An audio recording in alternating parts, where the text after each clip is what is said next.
Welcome to your source for research, innovation, news, insights, and commentary. This is Research Business Daily Report, where we're sponsored today and this week by Research Now. Recognize industry thought leaders for online sample, unique methodologies, quality deliverables, and effective use of technology.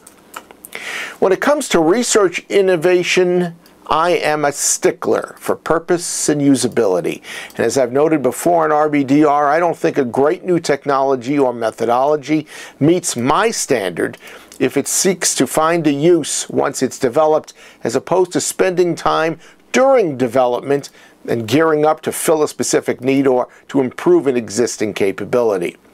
Now, virtual reality is a phrase that's familiar to us all, but it's not necessarily the technological wonder its promoters proclaim it to be in all cases. For research purposes, three-dimensional virtual reality is certainly novel, and one of the industry's most inventive and enterprising companies is 2020 Research. In fact, we awarded its president, Jim Bryson, our 2013 RBDR Executive of the Year last year for 2020's innovation. Nashville-based 2020 has been innovating up a storm, so we were not only not surprised, but intensely interested when we learned of its latest 3D virtual reality research technology launch. 2020 Chief Innovation Officer Isaac Rogers spoke with us on Skype about it. The roots of this are a new wave in virtual reality, that there's going to be an ability for us to use virtual reality headsets like this one here to create research experiences for market research participants. Mm-hmm. Who's behind this? Who's behind the hardware? There's a bunch of companies that are getting into developing virtual reality hardware. 2020 is developing software and intellectual property for how we do it in market research. But there's something being done by Oculus and by Facebook? The big names that people know are Oculus Rift, which is the company that kind of got this whole movement started. They've been acquired by Facebook. Sony and Samsung are both getting into this game because everybody realizes the technology's time has kind of come where we're not going to want to look at two-dimensional screens anymore. We want to be in experiences, whether it be video games or market research.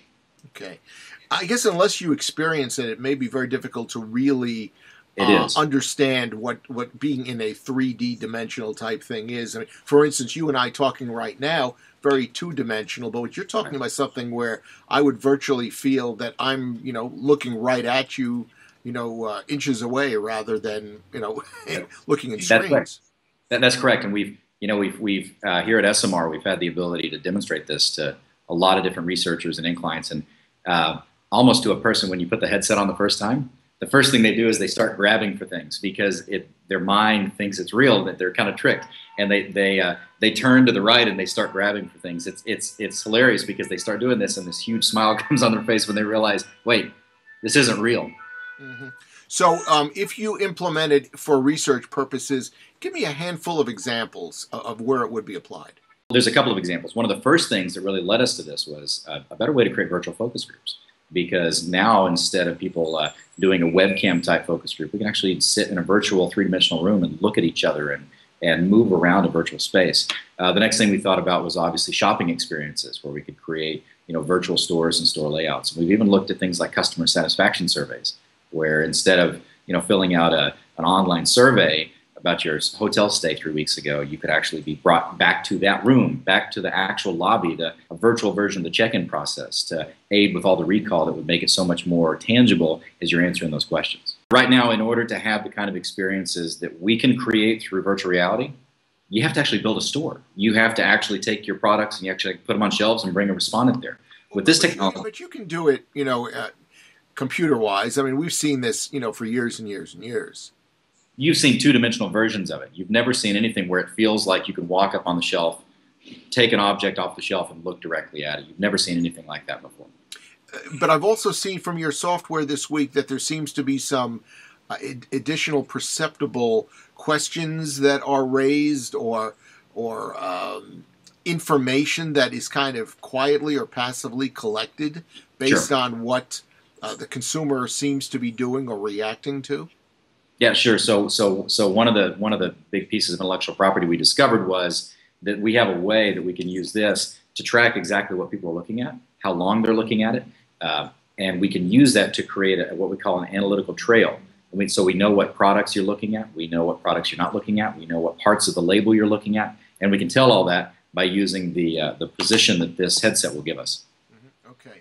The greatest new technologies and methodologies out there always have a cost. What are we talking about here? Well, that's the fun part. So this is an example of hardware that people are going to buy for us, because it's going to revolutionize the video game world. So every kid in the world is going to want to get one of these to play their Xbox and PlayStation. Well, where there's kids, there's parents.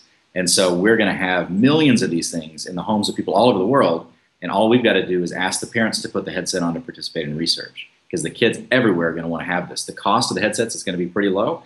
You hear numbers thrown around anywhere from about $150 to $300 US, which compared to the cost of what people are spending on video games and peripherals now, that's actually a very, very reasonable amount of money.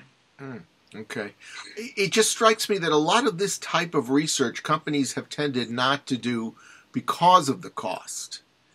Well, yeah, in the past, building the virtual environments, you know, the what feels like a store, or, you know, what would feel like a hotel room, was very expensive. And technology has moved so far with how we make video games and how we make these three-dimensional worlds. We can actually build a store out in a matter of days, really, really cost effectively.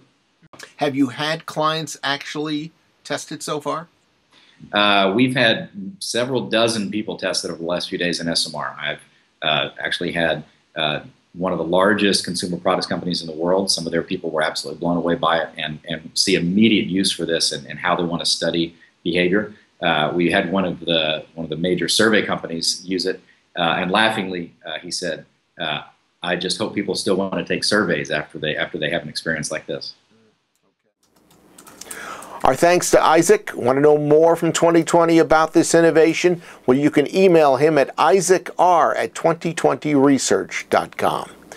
That's your Research Business Daily Report, sponsored by Research Now. Recognize industry thought leaders for online sample, unique methodologies, quality deliverables, and effective use of technology.